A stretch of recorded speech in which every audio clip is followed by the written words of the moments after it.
Le mail, c'est comme le téléphone, tantôt public, tantôt privé. Le mail est un système individuel, oui et non. Le mail n'est pas un système individuel en tant que tel, c'est-à-dire qu'on cherche aussi à combattre cette idée vis-à-vis de nos collaborateurs. La boîte mail, bien qu'elle soit à mon nom, n'est pas un espace privé, c'est un espace qui appartient à l'entreprise. Et nos systèmes d'archivage de mails sont des systèmes d'archivage dans lesquels tous les mails deviennent visibles par un ensemble de collaborateurs ou par une partie d'entreprise. Ce n'est pas quelque chose de personnel qui appartient à l'utilisateur. Si l'utilisateur veut stocker ou veut archiver des mails qui sont purement personnels, en fait, il doit les taguer en fait, comme privés.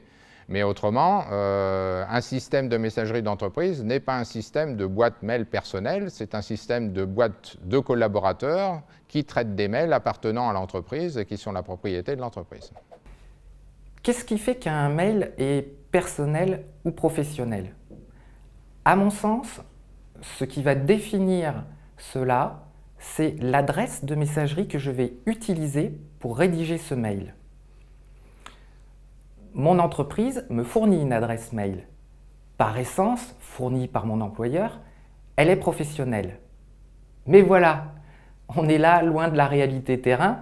Et vous imaginez bien que lorsque j'ai un mail personnel à rédiger au bureau en vitesse, je ne vais pas aller ouvrir ma boîte mail externe de la poste, je vais utiliser mon Outlook qui me tend les bras sur mon poste de travail. Alors il a fallu trouver une solution puisque je rédige un mail personnel à partir d'une adresse qui est professionnelle. Le consensus généralement adopté est d'utiliser l'objet en inscrivant en départ un mot-clé du type privé ou personnel. Oui, une adresse de courrier électronique professionnelle peut être considérée comme une donnée personnelle. Je vous donne un exemple. L'adresse p.agosti@caprioli-avocat-avec-un-s.com. C'est mon adresse de courrier électronique professionnel. Comme vous le comprenez, elle m'identifie. Mon nom, Agosti, est bien identifié. Dès le moment où j'en ai plusieurs à traiter, et même ne serait-ce qu'une seule, on peut considérer que c'est un traitement de données à caractère personnel et à ce titre est soumis à la loi informatique et liberté. A contrario, l'adresse contact@caprioli-avocat-avec-un-s.com est une adresse générique. On ne peut identifier une personne. Ce n'est pas une donnée à caractère personnel. Comme on le comprend, le fait d'avoir une adresse professionnelle n'est pas quelque chose qui me permette avec certitude d'être identifié. Il est tout à fait envisageable qu'il y ait des homonymes ou des personnes qui usurpent mon identité.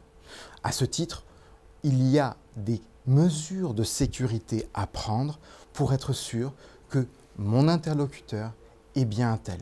L'adresse IP peut être considérée comme une donnée à caractère personnel. En tout cas, c'est ce qui est dit par certaines décisions.